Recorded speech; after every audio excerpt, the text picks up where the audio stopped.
the first sutra of the second chapter. When the people of the earth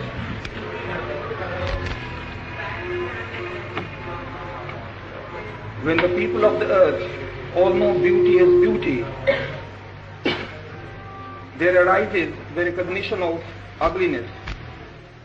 When the people of the earth all know the good as good, there arises the recognition of evil. इस पहले सूत्र का अनुवाद इस प्रकार है। जब पृथ्वी के प्राणी सौम्य की सौम्यता से परिचित होते हैं, तभी से विरूपता की पहचान शुरू होती है।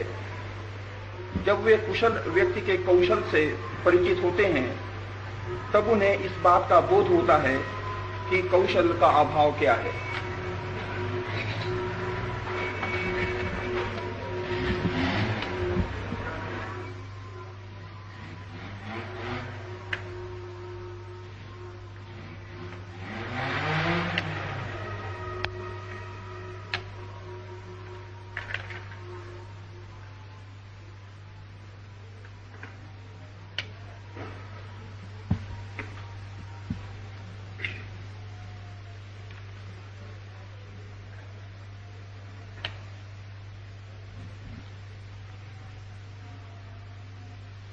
सौंदर्य से परिचित होते ही,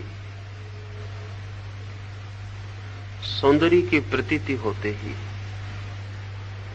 इस बात की खबर मिलती है कि कुरूप का परिचय हो गया।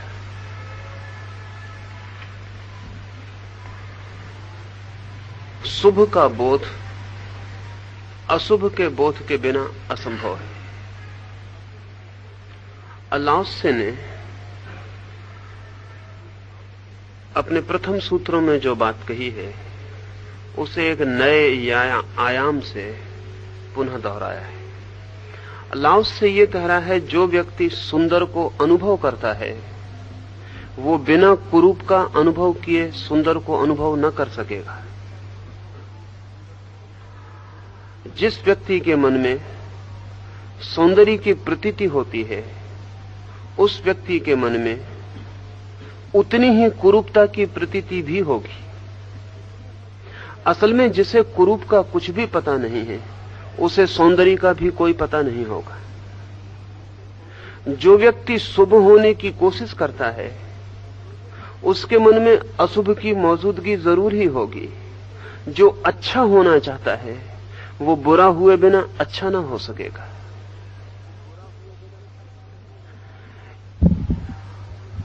लाओत्से का ख्याल था, और महत्वपूर्ण ख्याल है, कि जिस दिन से लोगों ने जाना कि सौंदर्य क्या है, उसी दिन से जगत से वो सहज सौंदर्य खो गया जिसमें कुरूपता का अभाव था।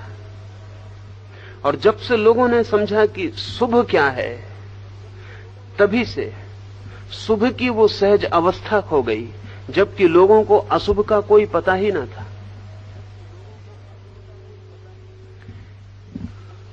इसे हम ऐसा समझें, यदि हम मनुष्य के पुरातन अति पुरातन में प्रवेश करें, यदि मनुष्य की प्रथम सौम्य सरल और प्राकृतिक नैसर्गिक अवस्था का ख्याल करें, तो हमें वहां सौंदर्य का बोध नहीं मिलेगा, लेकिन साथ ही वहां कुरूपता के बोध का भी अभाव होगा। वहां हमें ईमानदार लोग नहीं मिलेंगे, क्योंकि बेईमानी वहां संभव नहीं थी। वहां हमें चोर खोजे से नहीं मिलेंगे, क्योंकि साधु वहां नहीं होता था। लाओत्से ये कह रहा है कि ये सारा जीवन हमारा सदा ही द्वंद से निर्मित होता है। अगर किसी समाज में लोग बहुत ईमानदार होने के लिए आतुर हों, तो वो केवल इस बात की खबर देते हैं कि वो समाज बहुत बेईमान हो गया है।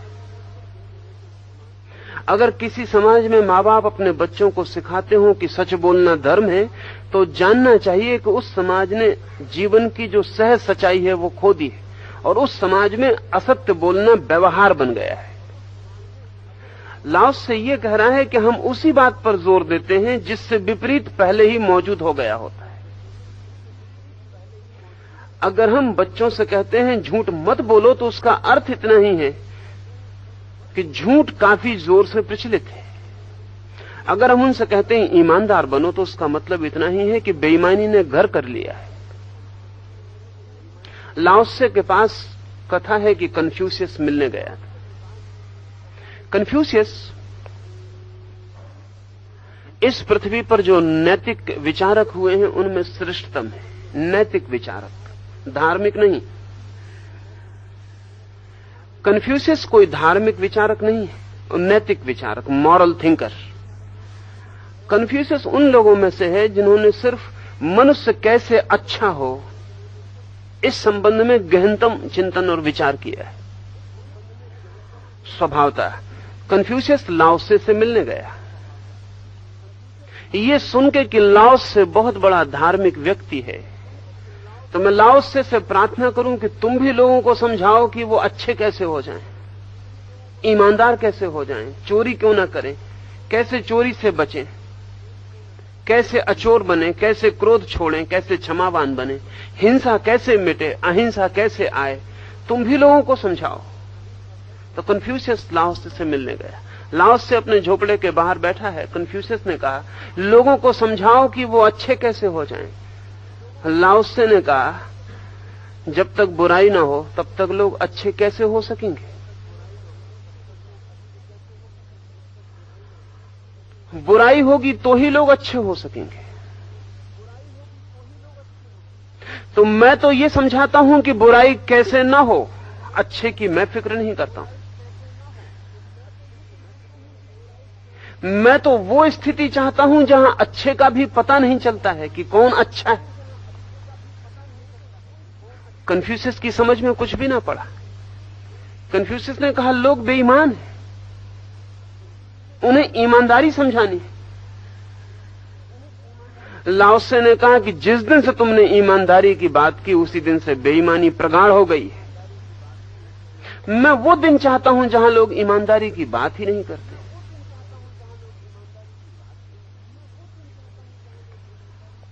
कन्फ्यूशियस की फिर भी समझ में ना आया, किसी नैतिक चिंतक की समझ में ना आएगा ये सूत्र, क्योंकि नैतिक चिंतक ऐसा मानता है कि बुराई और भलाई विपरीत चीजें हैं, बुराई को काट दो तो भलाई बच रहेगी।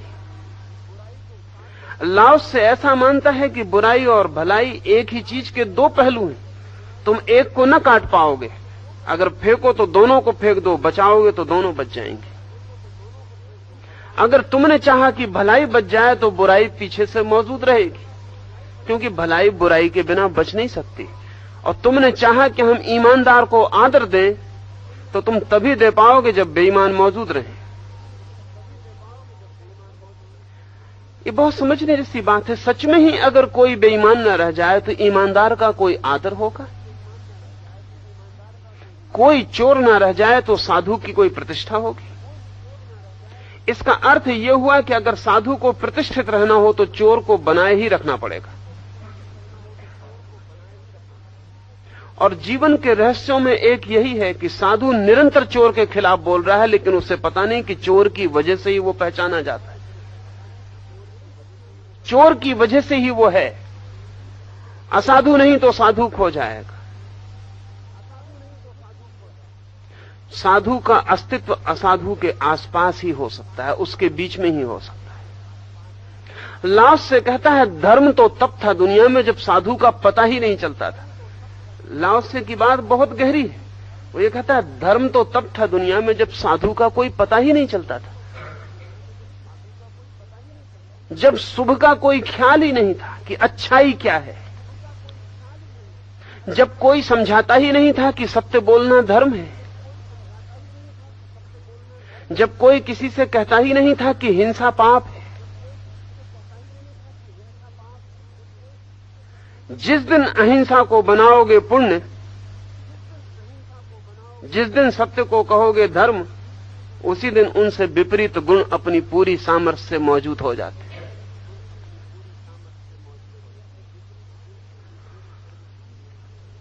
लाओत्से ने कन्फ्यूशियस से कहा कि तुम सब भले लोग शांत हो जाओ, तुम दुनिया में भलाई की बातें बंद करो, और तुम पाओगे कि अगर तुम भलाई को बिल्कुल छोड़ने में समर्थ हो तो बुराई छूट जाएगी।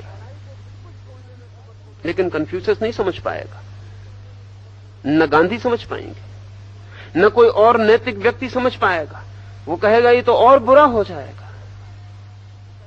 हम किसी तरह भलाई को समझा बुझा के, पकड़ के, श्रम चेष्टा करके बचा के रखते हैं।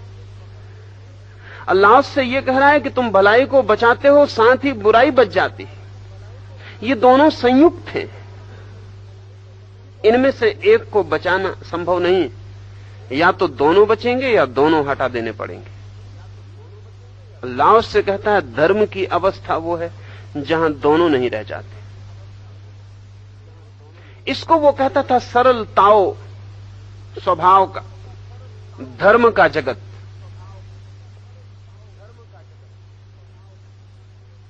इसे वो कहता था मनुष्य अगर अपने पूरे स्वभाव में आ जाए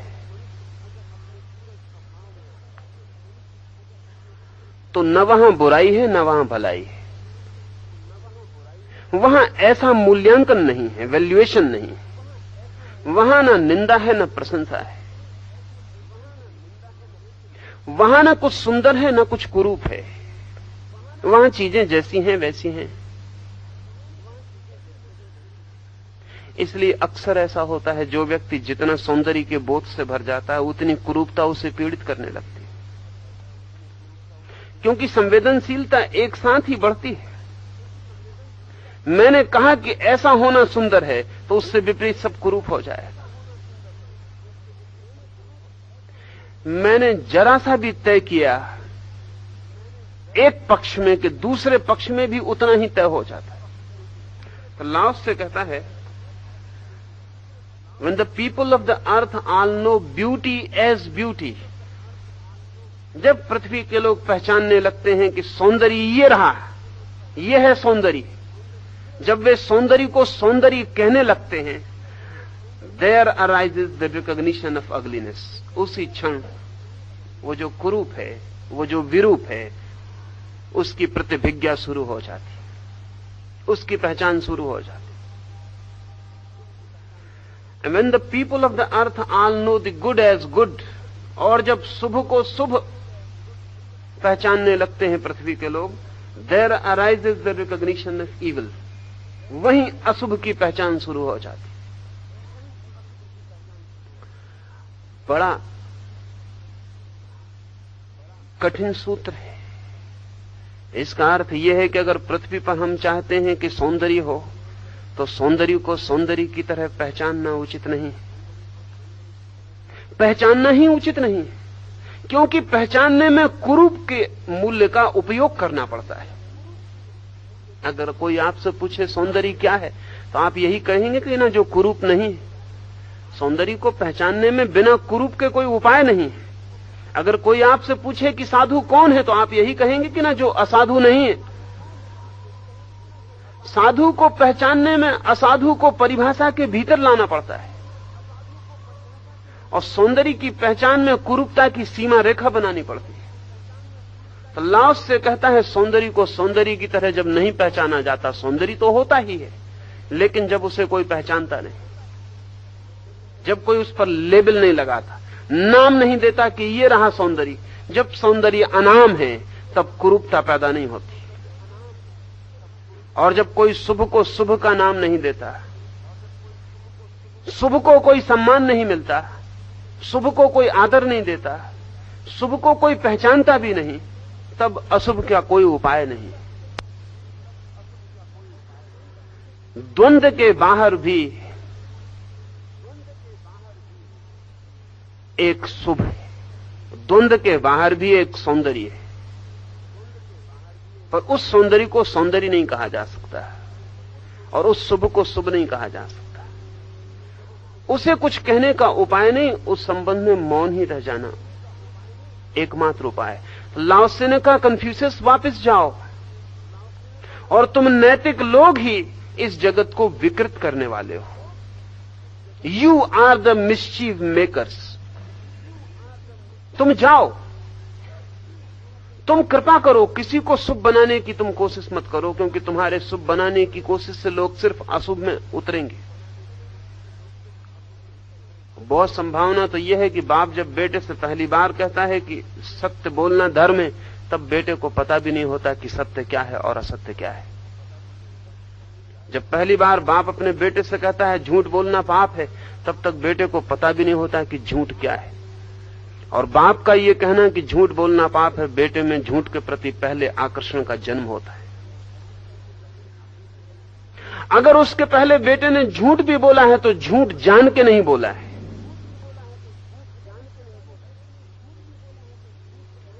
अगर उसके पहले बेटे ने झूठ भी बोला है तो झूठ जान के नहीं बोला है। झूठ की कोई प्रतिविज्ञा नहीं है उसे। झूठ की कोई पाप की रेखा उसके मन पर नहीं खिंच सकती जब तक प्रतिविज्ञा ना हो।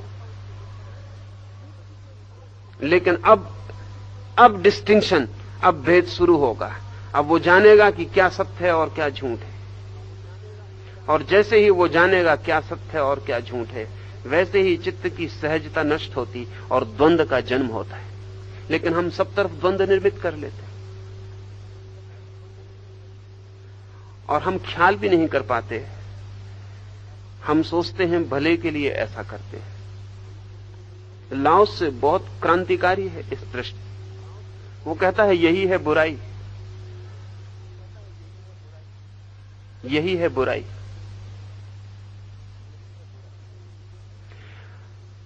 हम जब भी बुराई को जन्म देते हैं तो भलाई के बहाने देते हैं। असल में बुराई को सीधा जन्म दिया नहीं जा सकता। जब भी हम बुराई को जन्म देते हैं, भलाई के बहाने देते हैं। हम भलाई को ही बनाने जाते हैं और बुराई निर्मित होती है। बुराई को कोई सीधा निर्मित नहीं करता। एक आदिवासी है, आदिम है, जंगल में रहता है। उसे हमारे जैसा सौंदर्य का बोध नहीं है। उसे हमारे जैसा कुरूपता का भी बोध नहीं है।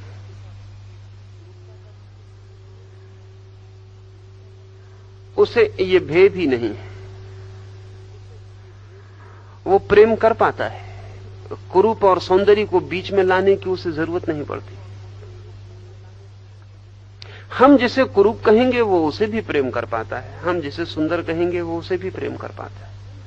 उसका प्रेम कोई सीमा नहीं बांधता। सुंदर को ही प्रेम मिलेगा ऐसा नहीं, कुरूप को नहीं मिलेगा ऐसा नहीं। वो सबको प्रेम कर पाता है। सुंदर और कुरूप की धारणा विकसित नहीं है।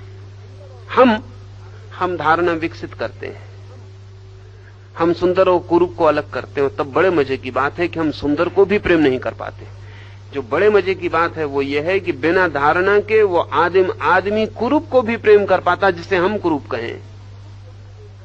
लेकिन हम धारणा को विकसित करके सुंदर को भी प्रेम नहीं कर पाते। पहले हम सोचते हैं कि सुंदर को हम प्रेम कर पाएंगे, इसलिए हम कुरूप को अलग करते हैं और सुंदर को अलग करते हैं। फिर सुंदर को भी हम प्रेम नहीं कर पाते, क्योंकि द्वंद्व से भरा हुआ चित्त प्रेम करने में असमर्थ है। और सुंदर और कुरूप का द्वंद्व, और जिसे आपने सुंदर कहा है वो कितनी देर सुंदर रहेगा। ये बहुत मजे की बात है कि जिसको आपने कुरूप कहा है वो सदा के लिए कुरूप हो जाएगा, और जिसको आपने सुंदर कहा है वो 2 दिन बाद सुंदर नहीं रह जाएगा। हाथ में क्या पड़ेगा? ये कभी आपने ख्याल किया? जिसको आपने कुरूप कहा है वो स्थायी हो गया, उसकी कुरूपता सदा के लिए तय हो गई। लेकिन जिसको आपने सुंदर कहा है 2 दिन बाद उसे आप सुंदर न कह पाएंगे, उसका सौंदर्य खो जाएगा। तब अंततः ऐसे द्वंद्वग्रस्त मन के हाथ में सौंदर्य बिल्कुल नहीं पड़ेगा, कुरूपता ही कुरूपता इकट्ठी हो जाएगी। और एक आदिम चित्त है जो भेद नहीं करता, कुरूप और सौंदर्य की कोई रेखा नहीं बांटता। हम जिसे कुरूप कहें उसे भी प्रेम कर पाता है, और चूंकि प्रेम कर पाता है इसलिए सभी उसके लिए सुंदर हो जाता है। ध्यान रहे, हम उसे प्रेम करते हैं जो सुंदर है। 2 दिन बाद सौंदर्य पिघल जाएगा और बिगड़ जाएगा। परिचय से परिचित होते ही सौंदर्य का जो अपरिचित रस था वो खो जाएगा। सौंदर्य का जो अपरिचित आकर्षण और आमंत्रण था वो विलीन हो जाएगा। हम उसे प्रेम करते हैं जो सुंदर है, 2 दिन बाद सौंदर्य खो जाएगा, फिर प्रेम कहां टिकेगा? आदिम मनुष्य प्रेम करता है और जिसे प्रेम करता है उसे सौंदर्य दे देता है। भेद आप समझ लेना। हम सुंदर को प्रेम करते हैं, सुंदर 2 दिन बाद खो जाएगा, प्रेम कहां टिकेगा। आदिम मनुष्य प्रेम करता है पहले, और जिसे प्रेम करता है उसमें सौंदर्य को पाता है। और प्रेम की खूबी है, अगर वो स्वयं पर निर्भर हो तो रोज बढ़ता चला जाता है, और किसी और चीज पर निर्भर हो तो रोज घटता चला जाता है। अगर मैंने इसलिए प्रेम किया कि आप सुंदर हैं तो प्रेम रोज घटेगा, लेकिन अगर मैंने सिर्फ इसलिए प्रेम किया कि मुझे प्रेम करना है तो आपका सौंदर्य रोज बढ़ता जाएगा। प्रेम अगर अपने पैरों पर खड़ा होता है तो विकासमान है, और प्रेम अगर किसी के कंधे का सहारा लेता है तो आज नहीं कल लंगड़ा होकर गिर जाएगा। लेकिन फिर भी ये हम कह रहे हैं, इसलिए हमें सौंदर्य और कुरूप शब्द का प्रयोग करना पड़ता है। आदिम चित्त को सौंदर्य और कुरूप शब्द का कोई बोध नहीं है। करीब करीब आदिम चित्त वैसा है जैसे एक मां के 2 बेटे हैं, एक जिसे लोग सुंदर कहते हैं और एक जिसे लोग सुंदर नहीं कहते हैं, लेकिन मां के लिए उनके सौंदर्य में कोई भी भेद नहीं है। एक बेटा कुरूप नहीं है, दूसरा बेटा सुंदर नहीं, दोनों बेटे हैं इसलिए दोनों सुंदर हैं। उनका सौंदर्य उनके बेटे होने से निकलता है। मां का प्रेम प्राथमिक है, उस प्रेम से उनका सुंदर होना निकलता है। आदिम चित्त जिसकी लाओस से बात कर रहा है, सरल स्वभाव में जीने वाला चित्त द्वंद्व और भेद के बाहर है। इसलिए लाओस से कहता है बुराई जरूर मिटानी है, लेकिन जब तक तुम भलाई को बचाना चाहते हो तुम बुराई को न मिटा सकोगे। असाधु दुनिया से जरूर विदा करने हैं, लेकिन जब तक तुम साधु का जय जयकार किए चले जाओगे तब तक तुम असाधु को विदा नहीं कर सकते। अब इसके भीतर बहुत गहरा जाल है। साधु भी इसमें ही रस लेगा कि समाज में असाधु हों। इसलिए जब समाज में ज्यादा असाधु होंगे तो साधु में ज्यादा रौनक दिखाई पड़ेगी, क्योंकि इनकी वो निंदा कर सकेगा, इनको गाली दे सकेगा, इनको बदलने के अभियान चला सकेगा, इनको ठीक करने के लिए श्रम कर सकेगा, उसको काम मिलेगा, वो कुछ कर रहा है। लेकिन अगर एक समाज ऐसा हो कि जिसमें कोई असाधु ना हो, तो साधु के नाम से जिनकी अस्मिता और अहंकार परिपुष्ट होते हैं वे एकदम ही नपुंसक और व्यर्थ हो जाएंगे। उनको खड़े होने की जगह भी नहीं मिलेगी। अब ये बहुत उल्टा है, लेकिन और मजे का भी है कि साधु का अहंकार तभी पर पुष्ट हो सकता है जब उसके आसपास असाधुओं का समाज हो। ये ठीक वैसा ही है कि एक धनी आदमी को मजा तभी आ सकता है जब आसपास गरीबी में डूबे हुए लोग हों। एक बड़े महल का रस तभी है जब चारों तरफ झोंपड़े बने हों, अन्यथा महल का कोई भी रस नहीं है। महल का रस महल में नहीं है, वो जो झोंपड़े में पीड़ा है उसमें निर्भर है। और साधु का रस भी साधुता में नहीं है, वो जो असाधु चारों तरफ खड़े हैं उनकी तुलना में जो अहंकार को बल मिलता है उसमें है। लाओस से कहता है दोनों को ही छोड़ दो। हम तो धर्म उसे कहते हैं जहां न शुभ रह जाता न अशुभ। इसलिए आमतौर से जो धर्म की व्याख्या की जाती है शुभ धर्म है, लाओस से कहेगा नहीं। मंगल धर्म है, लाओस से कहेगा नहीं। सत्य धर्म है, लाओस से कहेगा नहीं, क्योंकि जहां सत्य है वहां असत्य उपस्थित हो गया, और जहां शुभ है वहां अशुभ ने पैर रख दिए, और जहां मंगल है वहां अमंगल मौजूद रहेगा। लाओस से कहता है जहां दोनों नहीं है, द्वंद्व जहां नहीं है, जहां चित्त निर्द्वंद है, जहां चित्त अद्वैत में है, जहां इंच भर फासला पैदा नहीं हुआ, वहां धर्म है। तो धर्म लाओसे के लिए द्वंद्वातीत है, ट्रांसेंडेंटल है, पार, जहां ना अंधेरा है ना उजेला है। अगर लाओसे से हम कहें कि परमात्मा प्रकाश स्वरूप है तो वो इनकार करेगा। वो कहेगा फिर अंधेरे का क्या होगा, फिर अंधेरा कहां जाएगा, फिर तुम्हारा परमात्मा सदा ही अंधेरे में घिरा रहेगा, क्योंकि जो भी प्रकाश है वो अंधेरे में घिरा रहता है। ध्यान रखना, जो भी प्रकाश है वो अंधेरे में घिरा रहता है। अंधेरे के बिना प्रकाश नहीं हो सकता। इसलिए अंधेरे की एक छोटी सी बाती जलाओ और प्रकाश की एक छोटी बाती जलाओ और अंधेरे का एक सागर चारों तरफ उसे घेरे रहता है, उसके बीच में ही वो प्रकाश की बाती जलती है। अगर चारों तरफ से अंधेरा हट जाए तो प्रकाश की बाती तत्काल खो जाएगी, दीनहीन हो जाएगी, वो कहीं नहीं रह जाएगी।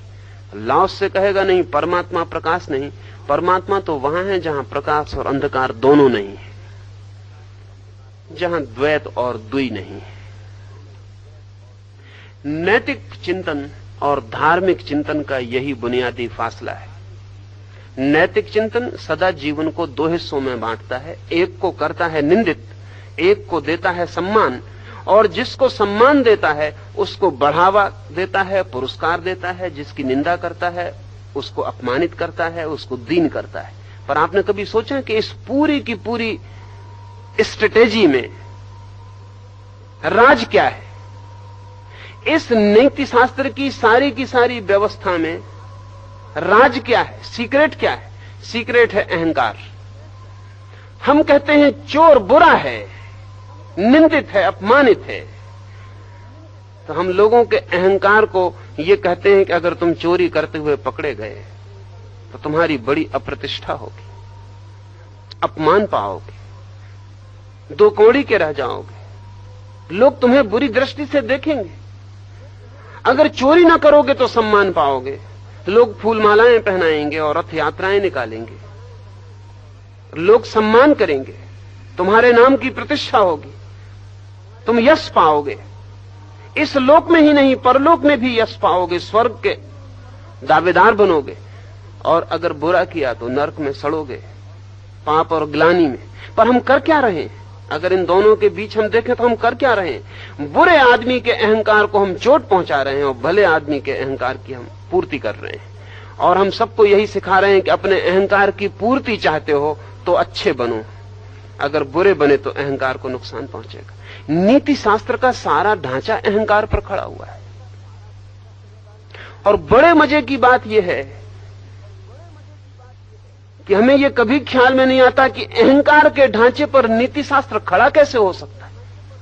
अहंकार से ज्यादा अनैतिक और क्या होगा? लेकिन सारी व्यवस्था नीति की अहंकार पर खड़ी है। लाओस से जब ये कह रहा है तो अहंकार का पूरे ढांचे को गिरा रहा है। वो कह रहा है कि हम शुभ अशुभ को स्वीकार नहीं करते, हम पाप पुण्य को स्वीकार नहीं करते, हम तो वो चित्त दशा चाहते हैं जहां द्वैत का भाव ही नहीं है। लेकिन वहां अहंकार का भी भाव नहीं रह जाएगा। धर्म निरअहंकार स्थिति है और नीति अहंकार पर ही खड़ी हुई व्यवस्था है। हमारा सारा उपक्रम बच्चे से लेकर बूढ़े तक अहंकार के ही आसपास घूमता है। हम बच्चों को स्कूल में कहते हैं प्रथम आओ अन्यथा अपमानित हो, प्रथम आते हो तो सम्मान है, अच्छे अंक पाते हो तो सम्मान है, कम अंक पाए तो अपमान है। फिर वही खेल हम जारी रखते हैं पूरे जीवन में। बूढ़े को भी हम यही कहते हैं कि अगर अच्छा किया तो ज्यादा अंक पाओगे, स्वर्ग मिलेगा, अच्छा नहीं किया नरक जाओगे, अंक कम मिलेंगे, पराजित हो जाओगे, अपमानित हो जाओगे। इस जगत में भी पृथ्वी पर नाम नहीं मिलेगा, परलोक में भी नाम को खोओगे, पर नाम ही।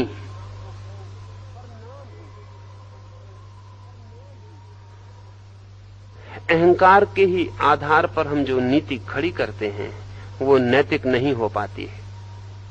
और तब सारी नीति की व्यवस्था के नीचे अनीति का गहन विस्तार होता चला जाता है। क्योंकि प्रत्येक व्यक्ति जो कुशल है अपने को नैतिक दिखाने में, वो नैतिक होने की चिंता छोड़ देता है। क्योंकि असली सवाल तो नाम का है, यश का है, अस्मिता का है। लोग क्या कहेंगे? अगर मैं चोरी करता हूं और नहीं पकड़ा जाता तो मैं अचोर बना रहता हूं। और नीति ने भी यही कहा था कि लोग बुरा कहेंगे, लोग कहें बुरा कि परमात्मा कहे बुरा, इससे कोई फर्क नहीं पड़ता। कोई बुरा कहेगा, किसी के सामने मैं अपमानित होऊंगा। अगर मैं चोरी करके और किसी की भी पकड़ में नहीं आता हूं तो मैं चोरी भी कर लेता हूं, अहंकार भी बचा लेता हूं, तो हर्ज क्या है?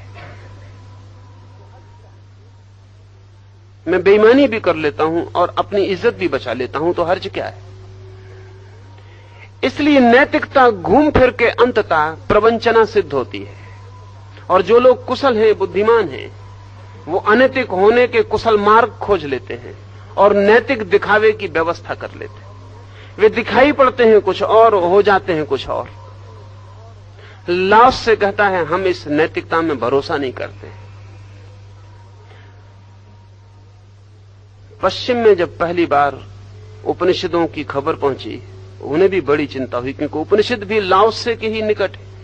उपनिषदों में कहीं नहीं कहा गया है कि चोरी मत करो, कि हिंसा मत करो। उपनिषदों ने कोई इस तरह का उपदेश नहीं दिया है। तो पश्चिम तो ईसाइयत के 10 कमांडमेंट से परिचित था।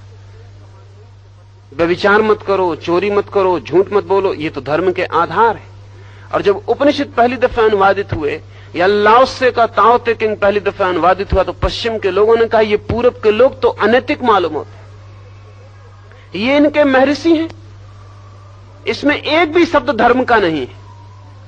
क्योंकि धर्म का मतलब यह है कि समझाओ लोगों को कि चोरी मत करो, बेईमानी मत करो, धोखा मत दो। ये तो इनमें कहीं भी नहीं कहा गया है। ये किस तरह के धर्मशास्त्र है? पश्चिम में पहला जो संपर्क हुआ पूरब के गहन विचार का, तो पश्चिम के लोगों को लगा कि ये सब अनैतिक सिद्धांत है। जैसे जैसे गहराई बढ़ी समझ की और पश्चिम और निकट आया और गहरे गया, वैसे उन्हें पता चला कि ये अनैतिक नहीं है। एक नई उन्हें धारणा, एक नई कैटेगरी बनानी पड़ी, अति नैतिक की। 3 कोटियां बनानी पड़ी, अनैतिक, इमॉरल, नैतिक, मॉरल, और अति नैतिक, एमॉरल या ट्रांसमॉरल। धीरे धीरे ख्याल में आया कि ये शास्त्र न तो नैतिक है, न अनैतिक है। ये नीति की बात ही नहीं करते, ये किसी और ही रहस्य की बात कर रहे हैं जो नीति के पार चला जाता है। ये शास्त्र ही धर्मशास्त्र है। ये बहुत मजे की बात है। नास्तिक भी नैतिक हो सकता है, और अक्सर आस्तिक से ज्यादा नैतिक होता है, क्योंकि आस्तिक की तो नैतिकता भी एक सौदा है। वो अपनी नैतिकता से भी कुछ पाने के पीछे पड़ा है। मोक्ष मिलेगा, स्वर्ग मिलेगा, पुण्य मिलेगा, अच्छा जन्म मिलेगा, वो कुछ पाने के पीछे पड़ा है। उसकी नैतिकता एक बार्गेनिंग है। वो जानता है कि थोड़ी तकलीफ में उठा रहा हूं तो ज्यादा सुख पा लूंगा। लेकिन नास्तिक की नैतिकता तो शुद्ध नैतिकता है, कोई बार्गेन भी नहीं है, क्योंकि आगे कोई जन्म नहीं है। नास्तिक जान रहा है कि अच्छा भी करने वाला मर जाएगा और मिट्टी में मिल जाएगा, और बुरा करने वाला भी मर जाएगा और मिट्टी में मिल जाएगा। कोई पुण्य फल नहीं मिलने वाला है। फिर भी नास्तिक अगर नैतिक है तो निश्चित ही उसकी नैतिकता आस्तिकता से ज्यादा मूल्य की, उसकी नैतिकता ज्यादा शुद्ध है।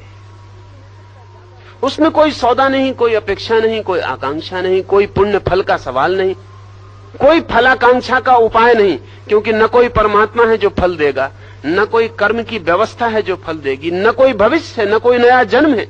आखिरी है ये बात। अगर मैं झूठ बोलूं तो भी मिट्टी में मिल जाऊंगा, सच बोलूं तो भी मिट्टी में मिल जाऊंगा, कोई फल नहीं मिलने वाला है। और नास्तिक अगर नैतिक हो पाए तो निश्चित ही आस्तिक से उसकी नैतिकता गहरी। नास्तिक नैतिक हो सकता है, नास्तिक को नैतिक होने में कोई कठिनाई नहीं, लेकिन नास्तिक धार्मिक नहीं हो सकता है। और जो आस्तिक सिर्फ नैतिक है वो नास्तिक से भी गया बीता है। धार्मिक हो आस्तिक तभी उसकी आस्तिकता का कोई मूल्य है, अन्यथा उसकी आस्तिकता नास्तिक की नैतिकता से भी नीची है, क्योंकि वो कुछ कर रहा है कुछ पाने के लिए। अगर आस्तिक को पता चल जाए कि नहीं कोई परमात्मा है तो उसकी नैतिकता अभी डगमगा जाए। आस्तिक को पता चल जाए कि नहीं कोई पुनर्जन्म है, उसकी नैतिकता अभी डगमगा जाए। आस्तिक को पता चल जाए कि कानून बदल गया और जो लोग सच बोलते हैं वो नर्क जाने लगे, जो लोग झूठ बोलते हैं वो स्वर्ग जाने लगे, वो अभी झूठ बोलने लगे। नास्तिक को फर्क नहीं पड़ेगा, आपका ईश्वर रहे ना रहे, नर्क स्वर्ग में बदलाहट हो जाए, नास्तिक को कोई फर्क नहीं पड़ेगा, क्योंकि वो उसके आधार नहीं है, उनके कारण वो नैतिक नहीं है। वो नैतिक है तो इसलिए कि वो कहता है कि नैतिक होने में सुख है। मेरा विवेक कहता है नैतिक होने को, इसलिए मैं नैतिक हूं, और कोई प्रयोजन नहीं है। मैं अपने को ज्यादा स्वच्छ और शांत पाता हूं, इसलिए नैतिक हूं, और कोई प्रयोजन नहीं है। आस्तिक तो तभी आस्तिक होता है जब वो धार्मिक हो, नैतिक होने से नहीं होता। नैतिक तो नास्तिक भी हो जाता है और आस्तिक से बेहतर हो जाता है। लाओस से आस्तिकता का आधारभूत सूत्र कह रहा है, वो ये कह रहा है कि तुम द्वंद्व में मत बांटो जीवन को, दोनों के पार हटो। हमारे मन में फौरन डर पैदा होगा, हमारे मन में जो कि हम नीति से बंधे हैं, हमारे मन में डर पैदा होगा कि अगर दोनों के पार हुए तो अनैतिक हो जाएंगे। तत्काल जो लाओसे की बात सुन के ख्याल में आएगा वो ये आएगा, अगर दोनों के पार हुए तो फिर चोरी क्यों ना करें।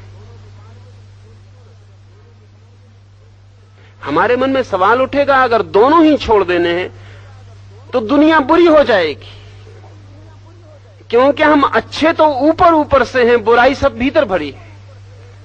अगर हमने जरा भी शिथिलता की तो अच्छाई तो टूट जाएगी, बुराई फैल जाएगी। ये भय हमारे भीतर का वास्तविक भय है। लेकिन लाओस से कहता है कि जो अच्छाई के भी पार जाने को तैयार है वो बुराई में गिरने को कभी तैयार नहीं होगा। जो अच्छाई तक को छोड़ने को तैयार है उसे तुम बुराई में कैसे गिरा पाओगे। असल में सब बुराइयों में गिरने का कारण भी अहंकार होता है, और हमने अहंकार को ही अच्छाई में चढ़ने की सीढ़ी बनाई, और वही बुराई में गिरने का कारण। लाओस से कहता है कि जो अच्छाई तक में चढ़ने को उत्सुक नहीं, वो बुराई में गिरने को राजी नहीं होगा, और जो अच्छाई में चढ़ने को उत्सुक है उसे बुराई में गिरने को कभी भी फुसलाया जा सकता है, क्षण भर, और वो नीचे गिर जाएगा। अगर उसको ऐसा दिखाई पड़े कि बुराई अच्छाई से ज्यादा फल दे सकती है, क्योंकि फल के कारण ही वो अच्छाई कर रहा है, अगर उसे ऐसा दिखाई पड़े कि बुराई से अहंकार ज्यादा तृप्त होगा बजाय अच्छाई के, तो वो अभी बुराई में चला जाएगा, क्योंकि वो अच्छाई में भी अहंकार के लिए गया है।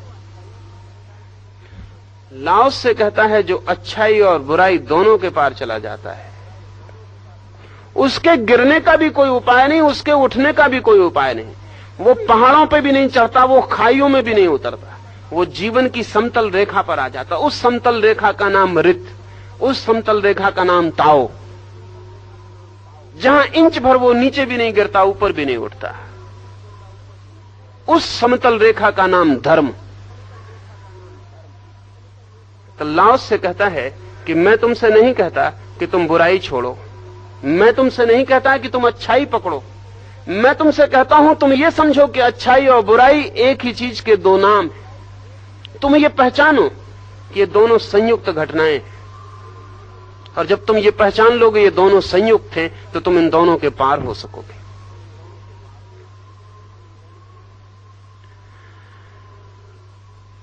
इसे हम कुछ और तरह से समझ लें तो शायद ख्याल में आ जाए। एक फूल के पास आप खड़े हैं, क्या जरूरी है यह कहना कि उसे सुंदर कहें? क्या जरूरी है यह कहना कि उसे कुरूप कहें? और क्या आपके कहने से फूल में कोई अंतर पड़ता है? आपके कहने से फूल में कोई भी अंतर नहीं पड़ता, लेकिन आपके कहने से आप में जरूर अंतर पड़ता है। अगर आप सुंदर कहते हैं तो आपका फूल के प्रति व्यवहार और हो जाता है, अगर आप कुरूप कहते हैं तो आपका फूल के प्रति व्यवहार और हो जाता है। आपके कहने से फूल में अंतर नहीं पड़ता, लेकिन आप में अंतर पड़ता है। और सच में ही क्या है आधार कहने का कि फूल सुंदर है? क्या है क्राइटेरियन? कौन सा है तराजू जिससे आप नापते हैं कि फूल सुंदर है? बड़ी कठिनाई में पड़ेंगे। अगर कोई पूछे कि क्यों, तो क्या है आधार? गहरे से गहरा आधार यही होगा कि मुझे पसंद पड़ता है। लेकिन आपकी पसंद की सौंदर्य का कोई नियम? कुरूप का क्या होगा आधार कि मुझे पसंद नहीं पड़ता है, लेकिन आपकी नापसंदगी को परमात्मा ने नियम बनाया है कि वो कुरूप होगी चीज जो नापसंद है। पसंद और नापसंद क्या खबर देती हैं? आपके बाबत खबर देती हैं, फूल के बाबत कोई भी खबर नहीं देती, क्योंकि मैं उसी फूल के पास खड़े होकर दूसरी पसंद की जाहिर कर सकता हूं। फूल फिर भी फूल रहेगा, कोई उसे कुरूप कह जाए, कोई उसे सुंदर कह जाए, कोई कुछ न कहे, फूल फूल रहेगा। और 1000 लोग फूल के पास से निकलकर 1000 वक्तव्य दे जाएं तो भी फूल फूल रहेगा। फिर वे वक्तव्य किसके संबंध में खबर देते हैं? फूल के संबंध में या देने वाले के संबंध में? अगर हम ठीक से समझें तो सभी वक्तव्य देने वाले के संबंध में खबर देते हैं। अगर मैं कहता हूं ये फूल सुंदर है, तो इसको ठीक से कहना हो तो ऐसा कहना पड़ेगा कि मैं इस तरह का आदमी हूं कि ये फूल मुझे सुंदर मालूम पड़ता है। मगर जरूरी नहीं कि शाम को भी ये फूल मुझे सुंदर मालूम पड़े, शाम को ये कुरूप मालूम पड़ सकता है। तब मुझे कहना पड़ेगा अब मैं ऐसा आदमी हो गया हूं कि ये फूल मुझे कुरूप मालूम पड़ता है, लेकिन ये कल सुबह फिर सुंदर मालूम पड़ सकता है। ये सौंदर्य और कुरूप ये ऑब्जेक्टिव हैं, विषयगत हैं, वस्तुगत हैं, या सब्जेक्टिव फीलिंग्स? ये हमारी आंतरिक मानसिक भावनाएं हैं या वस्तु का स्वरूप है? ये हमारी मानसिक भावनाएं हैं। मानसिक भावनाओं पर फूल पर आरोपित कर देना न्याय संगत नहीं।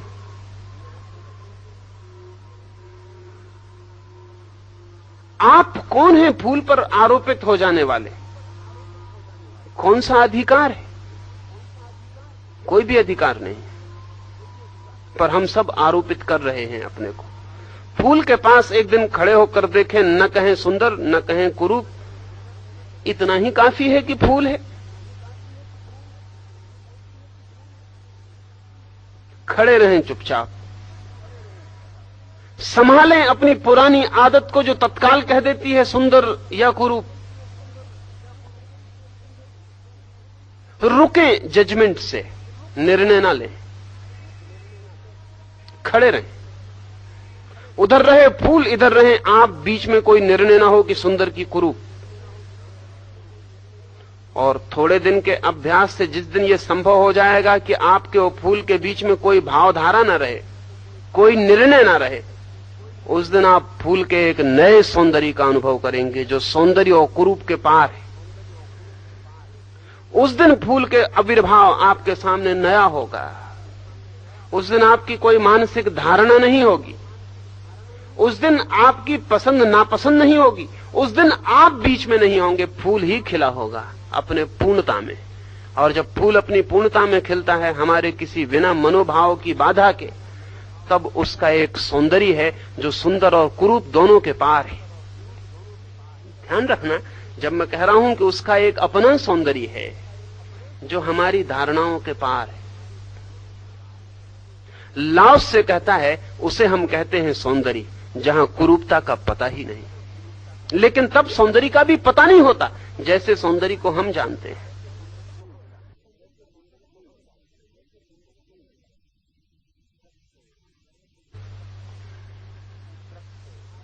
एक वृक्ष है, आप राह से गुजरे और वृक्ष की शाखा वर्षा में आपके ऊपर गिर पड़ी, तब आप ऐसा तो नहीं कहते कि वृक्ष ने बहुत बुरा किया, वृक्ष बहुत शैतान है, कि दुष्ट है, कि हिंसक है, कि वृक्ष की इच्छा आपको नुकसान पहुंचाने की थी, कि अब आप वृक्ष से बदला लेकर रहेंगे। नहीं, आप कुछ भी नहीं कहते। आप वृक्ष के संबंध में कोई निर्णय ही नहीं लेते।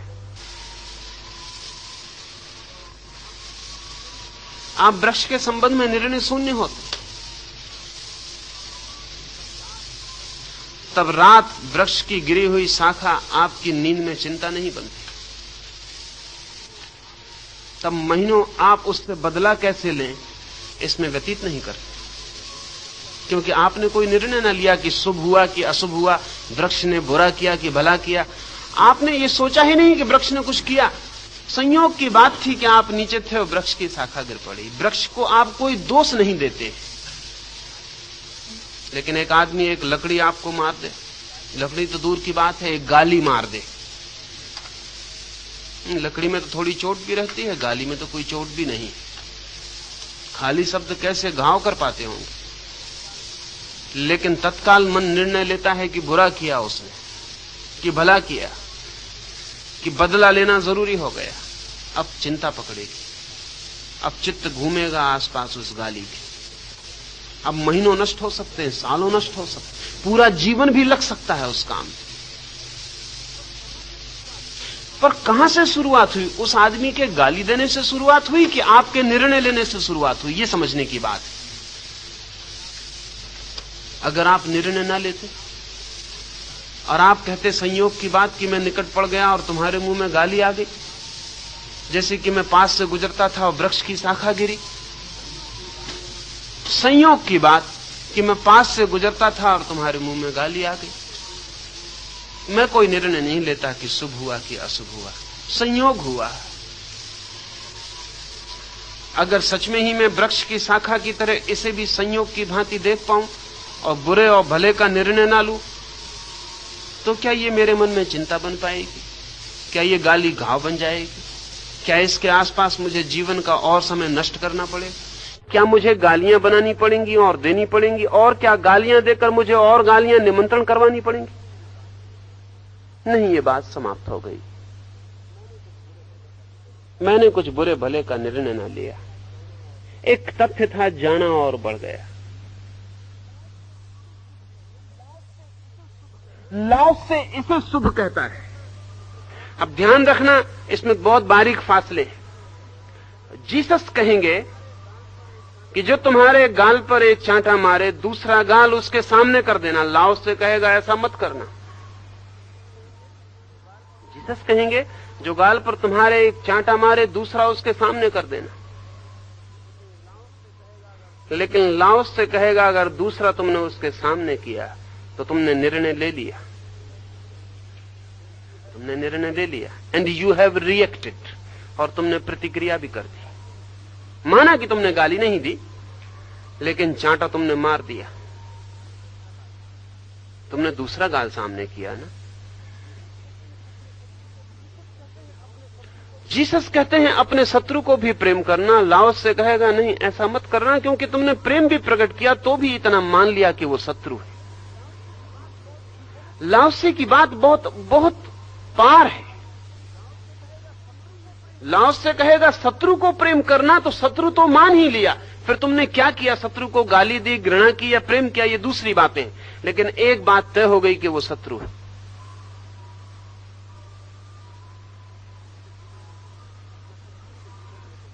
नसरुद्दीन के जीवन में एक उल्लेख है कि वो अपने छोटे भाई को चांटा मार दिया है, और उसका पिता उससे कहता है नसरुद्दीन, कल ही तू बाइबल में पढ़ रहा था कि अपने शत्रु को भी प्रेम करना चाहिए। नसरुद्दीन ने कहा वो मैं पढ़ रहा था, लेकिन ये मेरा भाई है, मेरा शत्रु नहीं। मैं बिल्कुल मानता हूं, लेकिन ये मेरा शत्रु है ही नहीं।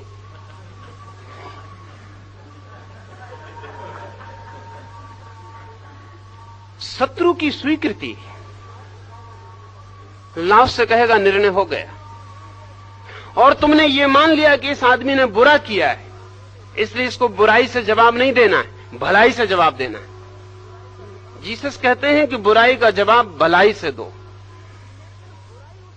लेकिन बुराई उसने की है, ये निर्णय तो कर लिया, फिर जवाब तुम भलाई से देते हो, ये नैतिक हुआ, धार्मिक ना हुआ।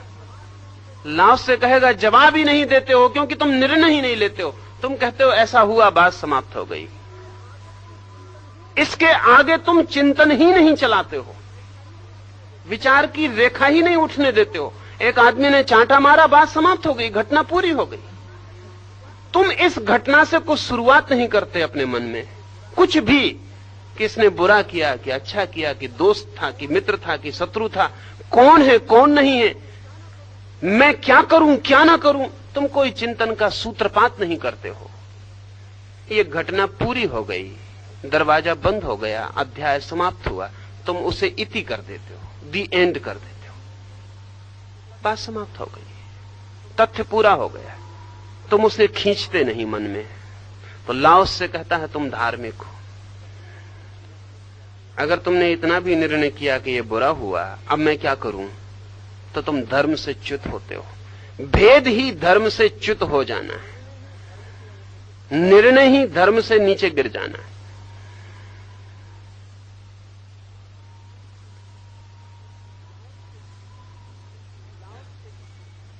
लाओसे की समस्त चेष्टा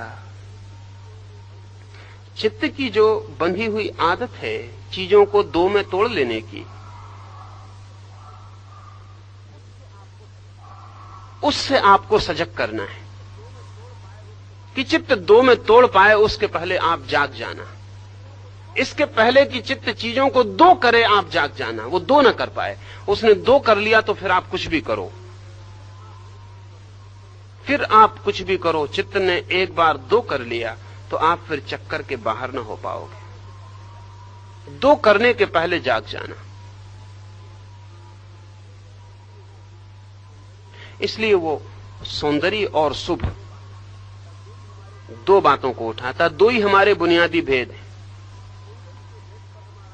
सौंदर्य के भेद पर हमारा सारा एस्थेटिक्स सौंदर्य शास्त्र खड़ा होता है, और शुभ और अशुभ के भेद पर हमारी इथिक्स, हमारा पूरा नीति शास्त्र खड़ा होता है। लाओस से कहता है इन दोनों में धर्म नहीं है, इन दोनों के पार।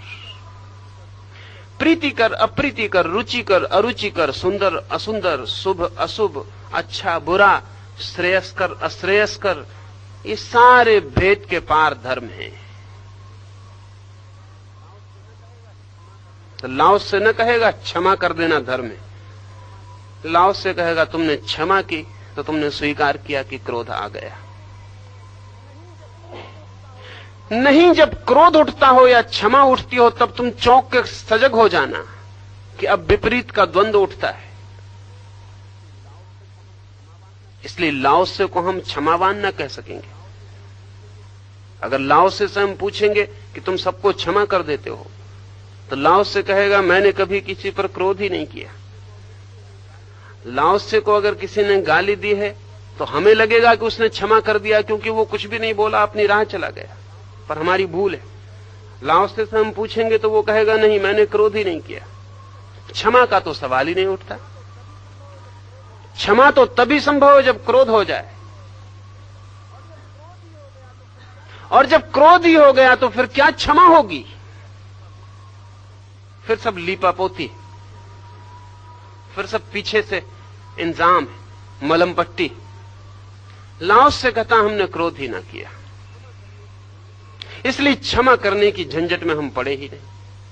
वो तो दूसरा कदम था, जो क्रोध कर लिया होता तो करना पड़ता।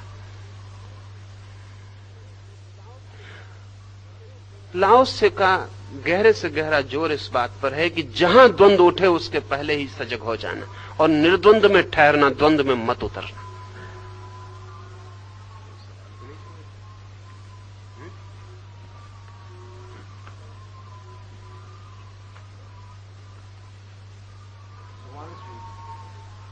जैसे कल आपने कैथारसिस थ्रू पिलो बीटिंग के जरिए क्रोध निवृत्ति का प्रयोग बताया, वैसे काम, लोभ, मोह और अहंकार निवृत्ति के लिए कौन से प्रयोग किए जाएं? कृपया इन बातों पर दृष्टि डालिए।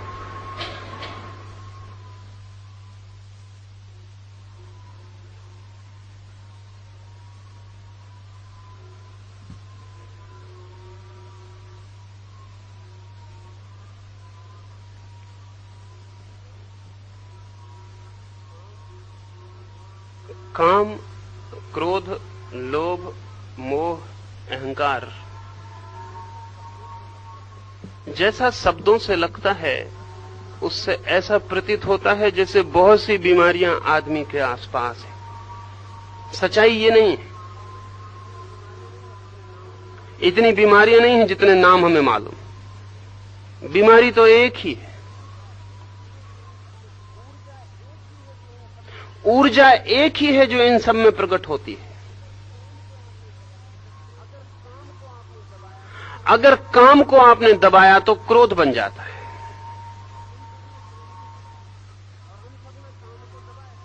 और हम सब ने काम को दबाया है, इसलिए सबके भीतर क्रोध कम ज्यादा मात्रा में इकट्ठा होता है।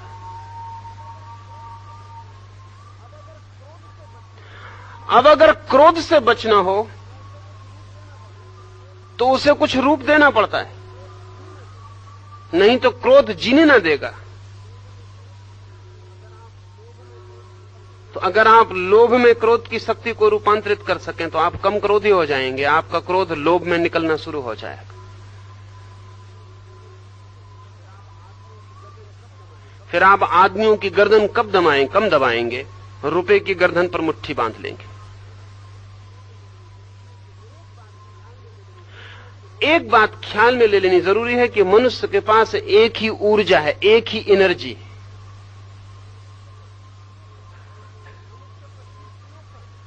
हम उसके 25 प्रयोग कर सकते हैं, और अगर हम विकृत हो जाएं तो वह 1000 धाराओं में बह सकती है। और अगर आपने एक एक धारा से लड़ने की कोशिश की तो आप पागल हो जाएंगे, क्योंकि आप एक एक से लड़ते भी रहेंगे और मूल से आपका कभी मुकाबला ना होगा।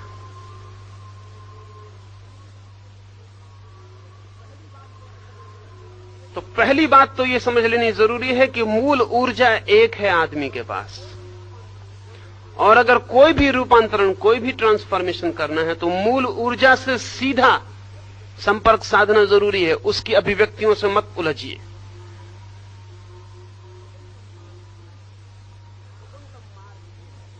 सुगमतम मार्ग यह है कि आपके भीतर इन 4 में से जो सर्वाधिक प्रबल हो आप उससे शुरू करिए। अगर आपको लगता है कि क्रोध सर्वाधिक प्रबल है आपके भीतर, तो वह आपका चीफ कैरेक्टरिस्टिक हुआ। गुरुजीएफ के पास जब भी कोई जाता तो वो कहता कि पहले तुम्हारी खास बीमारी में पता कर लूं, तुम्हारी खास बीमारी क्या है, तुम्हारा खास लक्षण क्या है। और हर आदमी का खास लक्षण, किसी का खास लक्षण लोभ है, किसी का खास लक्षण क्रोध है, किसी का खास लक्षण काम है, किसी का खास लक्षण भय है, किसी का खास लक्षण अहंकार है। लक्षण अपना खास लक्षण पकड़ लें और सबसे लड़ने मत जाएं, सबसे लड़ने मत जाएं, खास लक्षण पकड़ लें। वो खास लक्षण आपके मूल स्रोत से जुड़ी हुई सबसे बड़ी धारा है। अगर वो क्रोध है तो क्रोध को पकड़ लें, अगर वो काम है तो काम को पकड़ लें। और उस खास लक्षण पर सजगता का प्रयोग करना शुरू करें और कैथारसिस का। जैसा मैंने कल क्रोध के लिए आपको कहा कि एक तकिए पर भी प्रयोग एक मित्र कर रहे हैं और बड़े परिणाम है।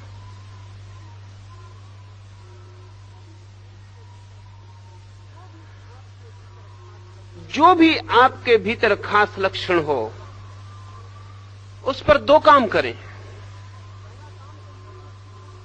पहला काम तो यह कि उसकी पूरी सजगता बढ़ाएं, क्योंकि कठिनाई यह है सदा कि जो हमारा खास लक्षण होता है उसे हम सबसे ज्यादा छिपा के रखते हैं।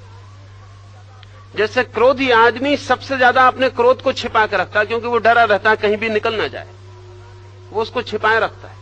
वो 1000 तरह के झूठ खड़े करता है अपने आसपास ताकि क्रोध का दूसरों को भी पता ना चले, उसको खुद को भी पता ना चले। और अगर पता ना चले तो उसे बदला नहीं जा सकता। तो पहले तो सारे के सारे पर्दे हटा दें और अपनी स्थिति को ठीक समझ लें कि ये मेरी खास लक्षण है। दूसरा, इसके साथ सजग होना शुरू करें। जैसे क्रोध आ गया तो जब क्रोध आता है तो तत्काल हमें ख्याल आता है उस आदमी का जिसने क्रोध दिलवाया, उसका ख्याल नहीं आता जिसे क्रोध आया।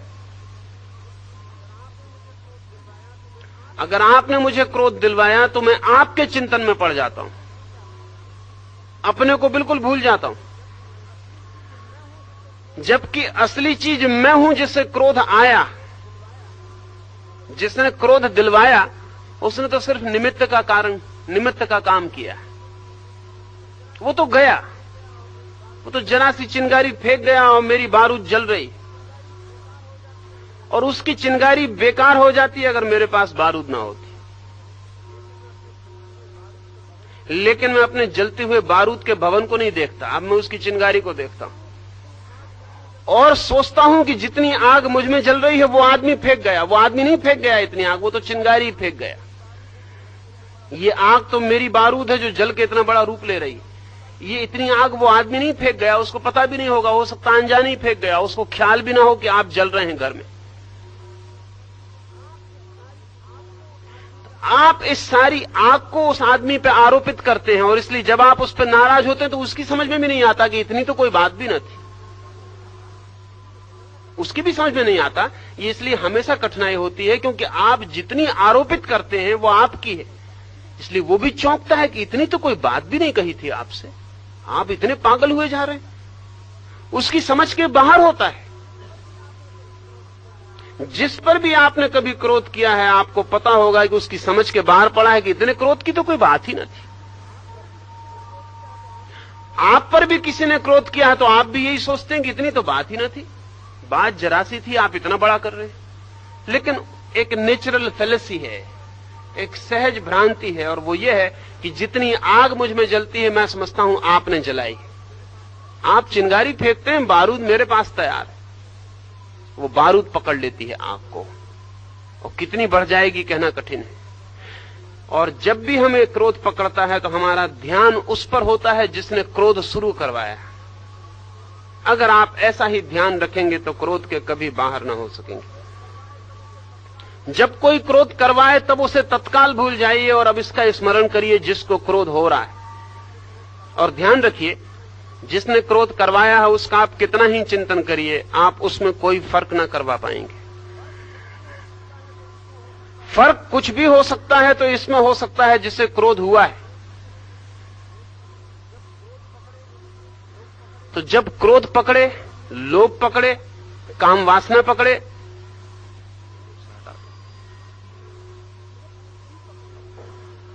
जब कुछ भी पकड़े तो तत्काल ऑब्जेक्ट को छोड़ दें। एक स्त्री को देख के मन कामातुर हो गया, एक पुरुष को देख के मन कामातुर हो गया, ध्यान रखिए वही घटना घट रही, उसने तो सिर्फ चिंगारी दी, शायद उसे पता भी ना हो। और क्रोध के मामले में तो थोड़ी चेष्टा भी होती दूसरे की तरफ से, काम के मामले में तो अक्सर चेष्टा भी नहीं होती दूसरे की तरफ से। एक स्त्री रास्ते से गुजर रही है और आपके मन में काम पकड़ गया, तब भी आप उसका ही चिंतन करने में लग जाते हैं। तब भी आप नहीं देखते कि भीतर की ऊर्जा जिसमें काम की लपट पकड़ रही है वो क्या है। इस भांति हम चूक जाते हैं स्वयं को जानने से, स्वयं के निरीक्षण से, और स्वयं का निरीक्षण ना हो तो जीवन में कोई रूपांतरण नहीं हो सकता।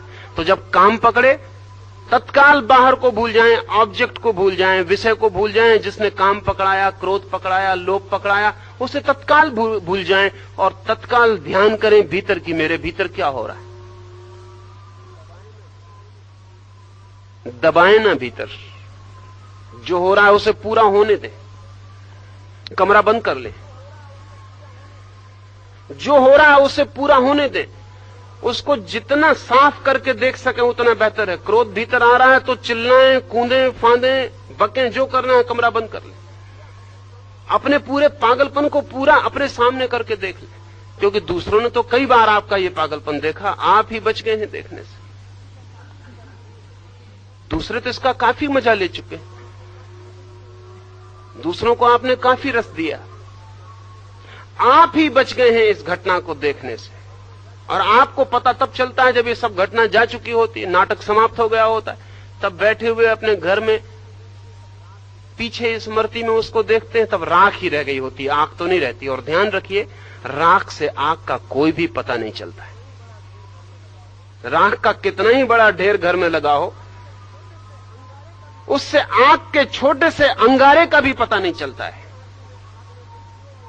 और जिस आदमी ने आग न देखी हो वो राख को देख के कोई निष्कर्ष ही नहीं ले सकता कि आग क्या है। कोई कंक्लूजन संभव नहीं। कोई तर्कशास्त्र राख से आग तक नहीं ले जा सकता कि आग क्या है। अनुमान भी नहीं लग सकता, इन्फ्रेंस भी नहीं हो सकता। और आप जब भी अपने क्रोध को देखते हैं तब राख की तरह देखते हैं। जब सब जा चुका तब राख का ढेर रह जाता, आप बैठे उस पर पछता रहे। नहीं, उससे कोई फायदा ना होगा।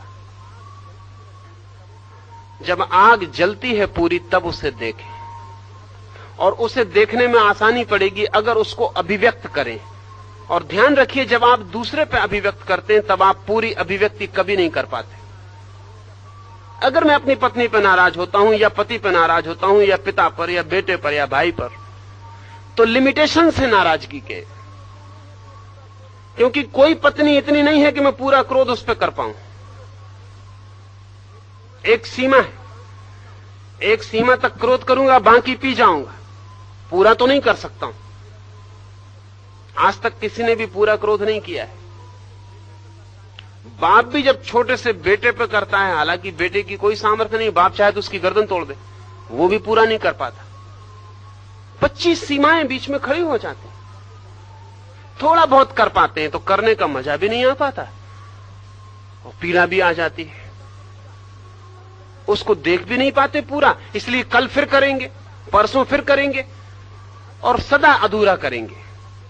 अगर क्रोध को पूरा देखना हो तो अकेले में करके ही पूरा देखा जा सकता है, तब कोई सीमा नहीं होती। इसलिए मैंने वो जो पिलो मेडिटेशन, वो जो तकिए पर ध्यान करने की प्रक्रिया कुछ मित्रों को करवाता हूं, वो इसलिए कि तकिए पे पूरा किया जा सकता है। जिस मित्र का मैं कल कह रहा था, आज उसके साथी ने मुझे आके खबर दी है कि आज तो उस चाकू निकाल के उसने तकिए को चीर फाड़ डाला है।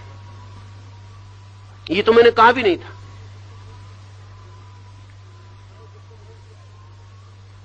हमें एकदम हंसी आएगी कि तकिए को कोई चाकू से कैसे चीरेगा फाड़ेगा, लेकिन जब जिंदा आदमी को चीर फाड़ सकते हैं हम, तब हंसी नहीं आती। तो तकिए को चीरने फाड़ने में कौन सी कठिनाई है। और जब एक आदमी जिंदा आदमी को भी चीरता फाड़ता है, तब भी जो रस है वो चीरने फाड़ने का है, आदमी से कुछ लेना देना नहीं है। वो तकिए में भी उतना ही रस आ जाता है, और तकिए में रस ज्यादा आ जाता है क्योंकि तकिए पर कोई भी सीमा बांधने की जरूरत नहीं है। तो अपने कमरे में बंद हो जाएं और अपने मूल जो आपकी बीमारी है उसको जब प्रकट होने का मौका हो तब उसे प्रकट करें। इसको मेडिटेशन समझें, इसको ध्यान समझें, तो उसे पूरा निकालें, उसको आपके रोए रोए में प्रकट होने दें। चिल्लाएं, कूदे फांदे, जो भी हो रहा है उसे होने दें, और पीछे से देखें। आपको हंसी भी आएगी, हैरानी भी होगी। ये मैं कर सकता हूं ये जान के भी चकित होंगे आप। मन को विस्मय भी पकड़ेगा कि ये मैं कैसे कर रहा हूं। और अकेले में, कोई होता तब भी ठीक था।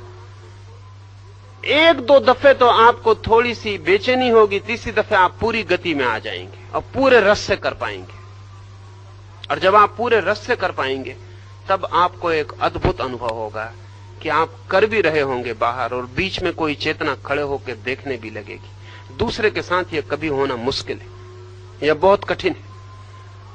एकांत में यह सरलता से हो जाएगा। चारों तरफ क्रोध की लपटें चल रही होंगी, आप बीच में खड़े होकर अलग हो जाएंगे। और एक दफा इस तरह अलग होकर अपने क्रोध को किसी ने देख लिया, एक दफा इस तरह खड़े होकर किसी ने अपनी काम वासना को देख लिया, लोभ को देख लिया, भय को देख लिया, तो उसके जीवन में एक ज्ञान की किरण फूटनी शुरू हो जाएगी। वो एक अनुभव को उपलब्ध हुआ, उसने अपनी एक ऊर्जा को पहचाना, और अब इस ऊर्जा के द्वारा उसे धोखा नहीं दिया जा सकता। जिस ऊर्जा को हम पहचान लेते हैं हम उसके मालिक हो जाते हैं। जिस शक्ति को हम जान लेते हैं उसके हम मालिक हो जाते हैं, और जिस शक्ति को हम नहीं जानते हम उसके गुलाम होते हैं। तो आप तकियों को अपनी प्रेसी भी समझ सकते हैं, आप तकियों को कोहिनूर का हीरा भी समझ सकते हैं, आप तकियों को अपना दुश्मन भी समझ सकते हैं जिसके सामने आप थर थर कांप रहे हैं और भयभीत हो रहे हैं। इससे कोई सवाल नहीं है कि आप क्या, आपका जो लक्षण हो उस लक्षण को उसे पहचान लेने में कठिनाई नहीं है, क्योंकि वो 24 घंटे आपके पीछे लगा हुआ है। वो आप भली भांति जानते हैं कि आपका मूल लक्षण क्या है। एक ही होता है एक आदमी में मूल लक्षण, बाकी सब चीजें उससे जुड़ी होती हैं। अगर उसमें काम वासना मूल है तो क्रोध लोभ सब सेकेंडरी होंगे। अगर वो लोभ भी करेगा तो काम वासना की पूर्ति के लिए, अगर वो क्रोध भी करेगा तो काम वासना की पूर्ति के लिए, अगर वो भयभीत भी होगा तो काम वासना में कोई बाधा न पड़ जाए इसलिए। प्राथमिक काम वासना होगी, बाकी सब सेकेंडरी हो जाएंगे। अगर क्रोध आपका मूल है तो आप किसी को प्रेम भी करेंगे तो इसीलिए ताकि आप क्रोध कर पाएं। आपकी काम वासना सेकेंडरी हो जाएगी, नंबर 2 की हो जाएगी। वैसा आदमी लोगों से प्रेम करेगा इसलिए कि उन पर क्रोध कर सके, पर उसका मूल क्रोध हो जाएगा। वैसा आदमी लोभ भी करेगा, पैसा भी कमाएगा तो इसीलिए ताकि जब वो क्रोध करे तो उसके पास ताकत हो। ये उसे चाहे पता हो या ना हो पता, उसके पास धन बढ़ता जाएगा, उसी मात्रा में उसकी क्रोध की क्षमता बढ़ती जाएगी, और जिन जिन के ऊपर उसके धन की ताकत होगी उनकी गर्दन वो बिल्कुल दबा देगा। वैसा आदमी अगर पद की इच्छा करेगा तो इसीलिए कि पद पर पहुंच के वो क्रोध को पूरी तरह कर पाए। कई बार दिखाई नहीं पड़ता कि क्रोध कितना छिपा रहता। विंस्टन चर्चिल की एक लड़की ने शादी की एक ऐसे युवक से जिसको चर्चिल नहीं चाहता था कि वो शादी करे।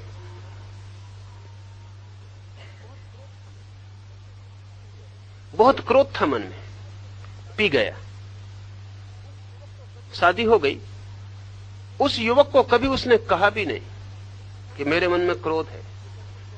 उस बेचारे को कुछ पता भी नहीं। वो चर्चिल को पापा पापा कह के बात करता रहता, लेकिन चर्चिल को जब भी वो पापा कहता था तो आग लग जाती। ये आदमी उससे पापा कहे उसे बिल्कुल बर्दाश्त के बाहर था। दूसरे महायुद्ध के बाद एक दिन वो आया हुआ था दामाद, और उसने चर्चिल से पूछा कि पापा आप इस समय दुनिया के सबसे बड़ा राजनीतिक किसको मानते हैं? फिर उसने पापा कहा तो उसे बहुत बेचैनी हो गई। उसने कहा कि मैं मुसोलिनी को सबसे बड़ा राजनीतिक मानता हूं। तो जरा उसका दामाद हैरान हुआ, क्योंकि चर्चिल अपने दुश्मन को और मुसोलिनी को कहेगा, और जबकि दुनिया में बड़े लोग थे, रूजवेल्ट था और स्टालिन थे और हिटलर थे, तब मुसोलिनी पर एकदम से नजर जाएगी उसकी। और चर्चिल खुद कोई मुसोलिनी से कम आदमी नहीं था, ज्यादा ही आदमी था। तो उसने पूछा मैं समझा नहीं कि आप मुसोलिनी को क्यों? तब चर्चिल एकदम चौंका, पर उसने कहा कि जाने भी दो। पर उसने दामाद ने जिद पकड़ी कि नहीं मुझे बताइए कि क्यों। तो उसने कहा तू नहीं मानता तो मैं कहता हूं। मैं मुसोलिनी को इसलिए बड़ा राजनीतिक कह पाया क्योंकि उसमें इतनी हिम्मत थी कि अपने दामाद को गोली मार दे।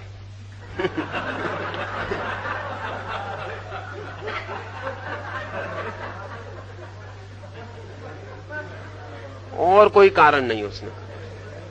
उस वक्त मेरे मन में तुझे गोली मारने का एकदम हो रहा था कि पापा जब तू कहता है पापा, तब मुझे लगता है एक गोली मार, लेकिन I have not the guts. Mussolini में गट्स थे। दामाद को उसने गोली मार दी, इसलिए उसको मैं बड़ा भारी आदमी मानता हूं, मुझ में उतने गट्स नहीं।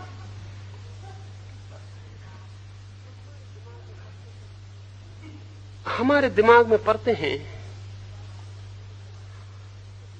छिपाए चले जाते हैं, दबाए चले जाते हैं, कभी उखड़ आती हैं, कभी निकल आती हैं, कभी दिखाई पड़ जाती हैं, कभी जीवन भर भी हम छिपाए चले जाते हैं। कई दफा ऐसा भी होता है कि आदमी समझता है कुछ और मुझ में ज्यादा है, कुछ होता और ज्यादा है।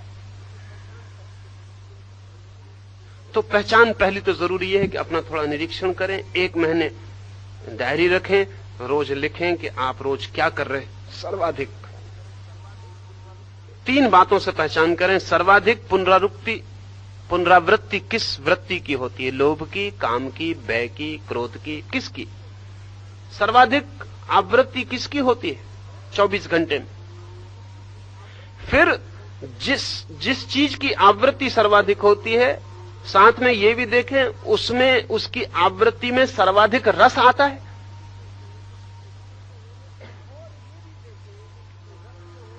और ये भी देखें कि रस के होने के 2 ढंग हैं।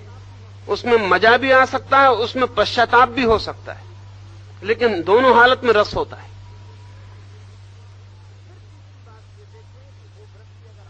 फिर तीसरी बात ये देखें कि वो वृत्ति अगर आपसे बिल्कुल काट दी जाए तो आपका व्यक्तित्व जैसा पुराना था वैसा ही रहेगा कि बिल्कुल बदल जाएगा। क्योंकि जो आपका चीफ कैरेक्टर है उसके बदलने से आपका पूरा व्यक्तित्व दूसरा हो जाए। आप सोच ही ना पाएंगे कि मैं कैसा होऊंगा अगर आप उस हिस्से को काट दें। एक 15 दिन डायरी रखें और 15 दिन पूरे 24 घंटे का हिसाब किताब रख के निकालें नतीजा की क्या है बात। एक पर आप पहुंच जाएंगे जो प्राइमरी होगा, और तब उस आधारभूत वृत्ति के प्रति सजग हों, और जब भी वो वृत्ति जगे तब एकांत में उसकी अभिव्यक्ति का दर्शन करें, साक्षी बने। उसकी कैथारसिस भी हो जाएगी, उसका रेचन भी होगा, उसकी पहचान भी बढ़ेगी, और आप अपने संबंध में ज्यादा मालिक अनुभव करने लगेंगे। इस प्रक्रिया से गुजरने के लिए अगर लाओत्से की बात ख्याल में रखेंगे तो और सरलता हो जाएगी। अगर आप क्रोध को सिर्फ इसलिए जानना चाहते हैं कि क्रोध से मैं कैसे मुक्त हो जाऊं, तो आपको जानने में बहुत कठिनाई पड़ेगी, क्योंकि मुक्त होने का जो भाव है उसमें आपने भेद निर्मित कर लिया। आप मानने लगे कि अक्रोध बहुत अच्छी चीज है, क्रोध बुरी चीज है, काम बुरी चीज है, अकाम अच्छी चीज है, लोभ बुरी चीज है, अलोभ अच्छी चीज है। अगर आपने ऐसा भेद खड़ा किया तो आपको जानने में बड़ी कठिनाई पड़ेगी, और अगर आप किसी तरह पार भी हुए तो वो पार होना सपरेशन ही होगा, दमन ही होगा। अगर लाओत्से की बात ख्याल में रखें, क्रोध से अक्रोध को जोड़ने की कोई भी जरूरत नहीं है। ये भी सोचने की कोई जरूरत नहीं कि क्रोध बुरा है। अभी तो हमें यही पता नहीं कि क्रोध क्या है, बुरा का निर्णय हम क्यों करें। बुरे का निर्णय उधार है। दूसरे लोग कहते हैं कि क्रोध बुरा है, सुन लिया है, हम भी कहते हैं क्रोध बुरा है और किए चले जाते। नहीं, निर्णय छोड़ें, क्रोध क्या है इसे ही जाने। अभी जल्दी ना करें कि बुरा है अच्छा, कौन जाने। बिल्कुल निष्पक्ष होकर क्रोध को पता लगाने जाएं। अगर आप निष्पक्ष होकर गए तो क्रोध अपने भीतर दबी हुई सारी परतों को आपके सामने प्रकट कर पाएगा। अगर आप कह के गए मान के कि बुरा है, तो उसके गहरे हिस्से दबे रह जाएंगे, वो आपके सामने प्रकट ना होंगे। उनके प्रकट होने के लिए आपके चित्त का बिल्कुल ही निष्पक्ष होना जरूरी है, क्योंकि आपने दबाया ही इसलिए है कि बुरा है, इसलिए तो दबाया। अभी भी मान रहे हैं कि बुरा है तो दबाए चले जाएंगे। इसलिए एक बड़ी अद्भुत और दुर्भाग्यपूर्ण घटना घटती है कि जो लोग क्रोध से जितना बचना चाहते हैं उतने क्रोधी हो जाते हैं, क्योंकि बचने के लिए दबाना पड़ता है, और मुक्त होने के लिए जानना जरूरी है, और जानना दबाए हुए चित्त में असंभव है। निष्पक्ष होके जाएं, इतना ही जान के जाएं, आकाश में जैसे बिजली कौंधती है, न बुरी न भली, बादल गरजते हैं न बुरे न भले, ऐसे ही भीतर क्रोध की चमक है, लोभ की धाराएं बहती हैं, काम वासना की ऊर्जा सरकती है। ये सब है, ये शक्तियां हैं, इन्हें देखने जाएं निष्पक्ष मन से, कोई दुर्भाव लेकर नहीं, कोई निर्णय लेकर नहीं। कभी भी कंक्लूजन से शुरू ना करें, नहीं तो आप कंक्लूजन तक कभी ना पहुंचेंगे। कभी भी निष्कर्ष से शुरू ना करें, निष्कर्ष को अंत में आने दें, नहीं तो आपकी हालत वैसी हो जाती है जैसे स्कूल का बच्चा किताब को उल्टा के पहले पीछे देख लेता उत्तर क्या है, और एक दफे उत्तर दिख गया तो बहुत मुसीबत हो जाती। उत्तर दिखने की जरूरत ही नहीं है, आपको तो प्रोसेस करना चाहिए, प्रक्रिया करनी चाहिए, उत्तर आएगा। उत्तर पहले देख लिया तो फिर उत्तर लाने की इतनी जल्दी हो जाती है कि प्रक्रिया करने की सुविधा नहीं रहती।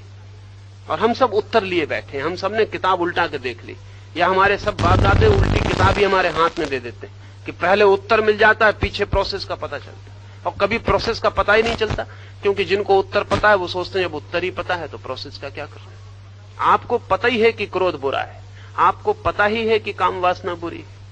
अभी 8 दिन पहले एक मित्र आए, उन्होंने कहा कि मैं आपको अभी गीता में सुना तो मुझे बहुत अच्छा लगा, इसलिए आया हूं। पहले आपको मैंने काम वासना के ऊपर सुना तो मुझे इतना बुरा लगा कि मैंने आना छोड़ दिया था, मैंने आना छोड़ दिया था बिल्कुल। गीता सुनी तो बहुत अच्छी लगी तो मैं आया हूं। मैंने कहा कहिए क्या तकलीफ है? तो तकलीफ यही है कि काम वासना मन को बुरा सताती है। तो मैंने कहा मैं आपसे बात ना करूंगा, नहीं तो आपको फिर बुरा लगेगा। आप गीता पढ़ो और अपना रास्ता निकालो। कैसे अद्भुत लोग हो। मैंने कहा दरवाजे के बिल्कुल बाहर हो जाओ और दोबारा यहां मुझसे काम वासना के संबंध में पूछने मत आना। गीता के संबंध में कुछ पूछना हो तो आना, क्योंकि जो अच्छा लगता है वही पूछो।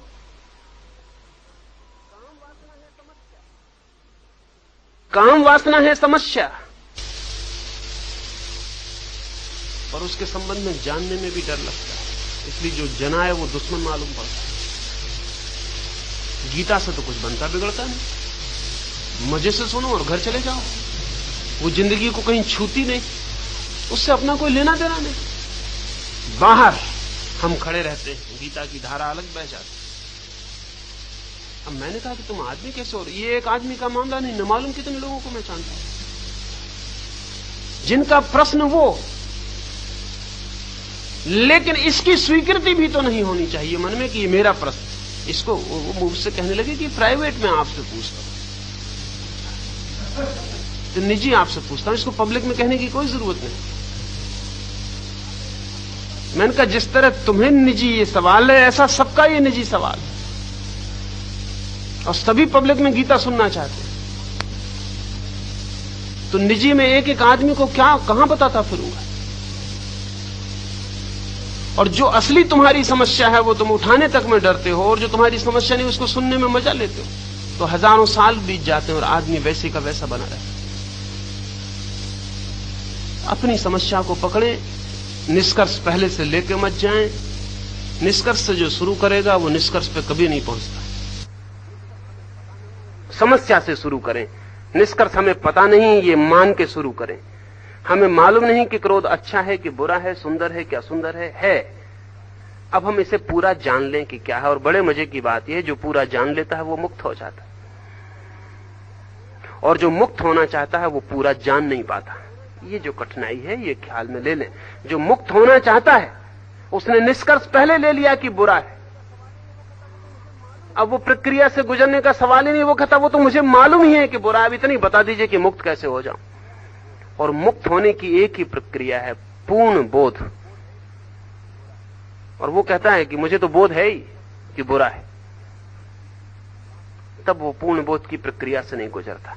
तो आप प्रक्रिया से गुजरें, उसका पूर्ण बोध लें, दूसरे के उधार निष्कर्ष से बचें। बुद्ध कहते हो, महावीर कहते हो, कोई भी कहता हो, मैं कहता हूं, उससे कोई फर्क नहीं पड़ता कि बुरा है या भला है। आप निष्कर्ष ना लें। आप बिना निष्कर्ष के, निष्पक्ष, अनप्रेजुडिस्ड, बिना किसी धारणा के भीतर प्रवेश कर जाएं और देखें कि क्या है क्रोध। क्रोध से ही जाने कि क्रोध क्या है। आप पूर्व धारणा को उस पर न थोपें। और जिस दिन आप क्रोध को उसकी परिपूर्ण नग्नता में, उसकी परिपूर्ण विकरालता में, उसकी परिपूर्ण आग में और जहर में जान लेंगे, उसी दिन आप पाएंगे आप अचानक बाहर हो गए, क्रोध है ही नहीं। और ऐसा किसी भी वृत्ति के साथ किया जा सकता है। ये वृत्ति से कोई फर्क नहीं पड़ता, प्रक्रिया एक ही होगी, बीमारी एक ही है, उसके नाम भर अलग हैं।